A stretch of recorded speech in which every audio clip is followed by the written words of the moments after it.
Lero tuli mu factory ya Rolls-Royce. Twagala tulabe engeri gye baassembalingamu emmotoka zino. Basinga tugenze nga tukuleetera vidiyo ez'enjawulo ku ngeri gye baassembalingamu emmotoka. Wabula bw'oba olengera awo tuli mu factory eya Rolls-Royce era ng'olaba omukyala waliwo design emu gy'agenda mu maaso ng'akola yeteeka ceiling nga woogira nti ceiling ekuba ebimuli. Yinza okukuleetera ceiling eyinga eggulu, so just a coating bakateeka mu Rolls-Royce waggulu. Factory emu gyetugezaako okulengerawo ya Rolls-Royce nga bali mu kwasembulinga amamotoka agamu ku gakyasinze ebbeeyi mu nsi yonna. Olengerawo omusajja ali mu kwasembulingamu emitto gy'entebe. Buno bakulaga nti enzigi mu assembly point gye zibeera nga tezinnatuuka ku mmotoka. Gwe natandaba kusubscribinga ku GC News nga buli kyokka oba osubscribinga kuba tugenda kuba tukuleetera ebintu eby'enjawulo nga biba byakabeerawo oba ebintu nga bigenda mu maaso mu nsi yonna, naddala ebintu ebipya wano. Olengera ndowooza kati munda interior y'emmotoka nga weefaanana n'eno yonna gy'ebeera eva nga erabika oba nga weegenda okubeeramu. Oyo Taylor agezaako okutunga ebimu ku interior designing ya coating y'enzigi munda, mito, buli kimu bakikolerawo mu factory munda. Wabeerawo buli muntu yenna aba yasoma buli kintu ekyo engeri gye kiba kitambulamu. Zero olaba kati ono agenda mu maaso n'okusitiikinga. Abantu abamu bagamba nti okutunga si kintu kirungi oba nti mubi, but bw'oba ogusomye mulimu nagwo mulungi. Olaba abo bagenda mu maaso n'okudesigninga interior y'omunda n'otula mu mmotoka nebanga erabikanga eggulu waggulu, ndowooza okiraba nebanga erabikanga eggulu munda. Kintu kirungi nnyo. Mmotoka eyo zezimu ku mmotoka in fact ezikyasinze ebbeeyi mu nsi yonna. Ezimu ku mmotoka ezikyasingidde ddala ebbeeyi era woba ogyetegerezaawo abo bakulaga factory nga weefaanana eya Rolls-Royce. Mmotoka emu ku ze bakola zeezo nga bakugamba nti eyina abantu abakyasingidde ddala obukugu mu nsi yonna okukola engine y'emmotoka oba ku zimu ku engine z'emmotoka ezikyasingidde ddala obulungi, era nga Rolls-Royce ezimu ku kampani zikola engine zennyini. Olaba mu maaso bagenda mu maaso n'okutestinga buli kimu oba kiri kumuulamu omutuufu. Olaba engine yagezaako okusiba engine, kitegeera eyo ye assembly powerpoint eya Rolls-Royce batuuzaamu engine nga bwe begenda okubeera. Oba olumu ne basooka n'okugitestinga kuba kati oba olaba ekyuma ekyo bagituuzizza si kyuma nti oba bagituuzizza ku chassis ya mmotoka, nedda bagituuza ewantu ne bagitestinga balabe buli kimu kyekyo edduka bulungi. Kitegeeza bagamba nti emmotoka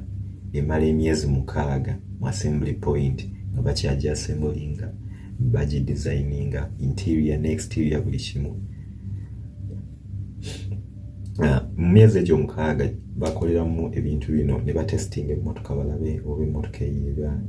ekola bulungi, eri roadworthy, kye bayita roadworthy. Olaba nti engineer agenda mu maaso n'okugifuuyira. Buli kimu kiri handcrafted. Ebisinga ku Rolls-Royce si bintu nti be just fabricated nga onalaba nti emmotoka eyita mu mashini bagifuuyira bufuuyizi, no.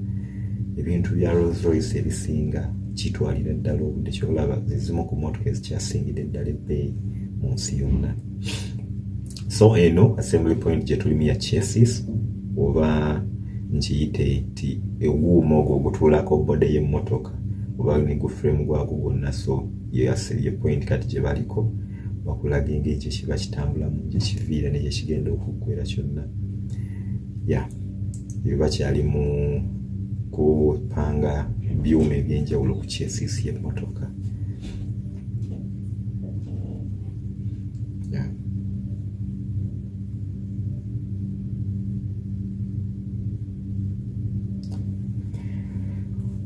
Kati ndowooza olwengera oli aleese oluggi, enzigi kati essaawa bamaze okupangamu ebyuma eby'omunda ku chassis, kati essaawa ne bali ku exterior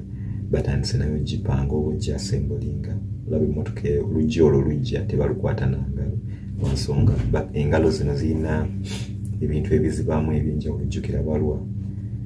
mu bintu ebyenjawulo nti ndowooza olaba Middle East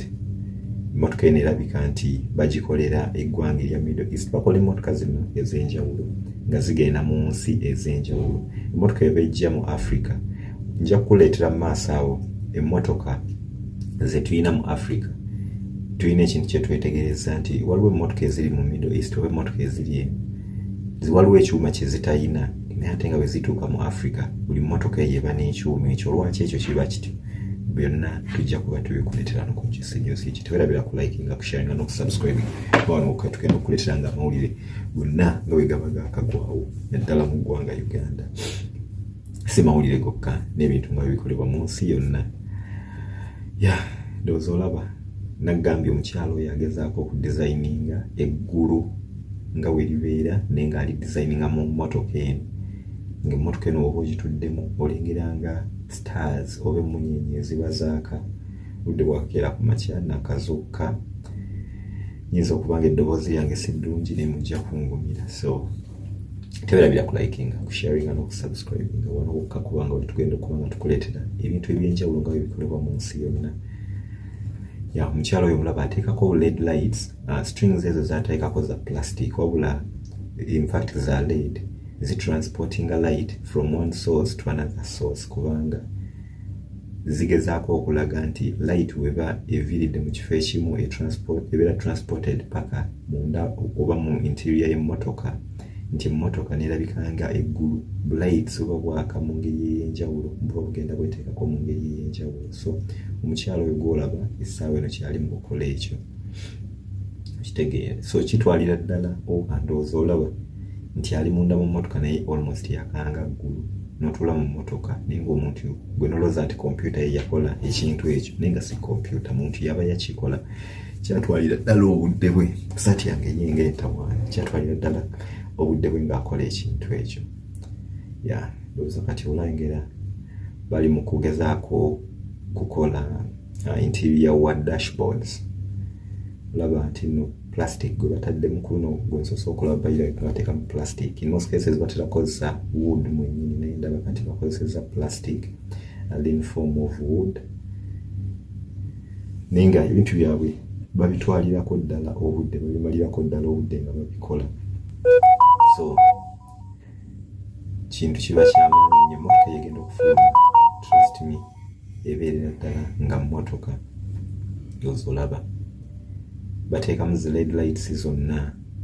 n'otuula mu mmotoka n'ogamba yes mmotoka nsimbi mmotoka nnungi naddala wano mu Middle East oba mu UAE mmotoka eyo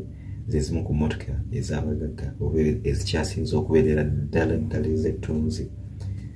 mmotoka nnungi ddala nga bw'okyuya endowooza olaba kati led light olimu kugiyisaako engeri y'akasanda ebeere engeri smooth ebeere nga incorporatinze mu dashboard y'emmotoka na buli kimu gwe wenna atulaba okusinziira yonna gy'osinzidde towulira wa gy'osinzidde ku GC News yokka wano okuba tukuleetera ebyonna nga ebitambula mu ggwanga ly'ensi yonna olaba maaso abagezaako okusitiikinga emmotoka eno emitto infact emitto gya mmotoka gye bagezaako okusitiikinga ebyuma bye bakozesa mu birabo si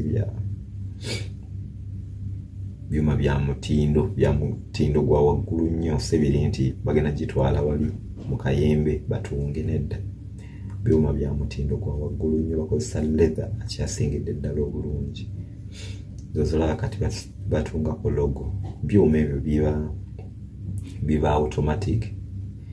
badesigninga mu computer design yonna gy'oyagala infact ne Kampala ku Nasanchi watubiina design yonna gy'oyagala mu computer then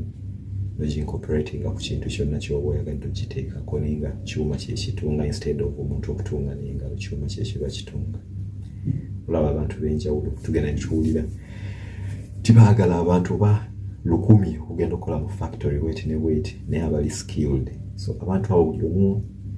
ayina obukugu bwe bw'ayina mu buli kintu ekyo ky'omulaba akola ndowooza olaba si kwambaza bwambaza mitto naye emiti egyo bagiteekako ne glue kisobola okusitikinga okubeera nga wogutuulamu nawo obuwulirira ddala si kutuula mu mutto nga olugoye luseseetuka kitegeera. Ndowooza omulabo oyo agenda mu maaso n'okuteekako obuntu bwa tolabe bataddemu TV atransportinze emitto okugijja gye bagitungira paka.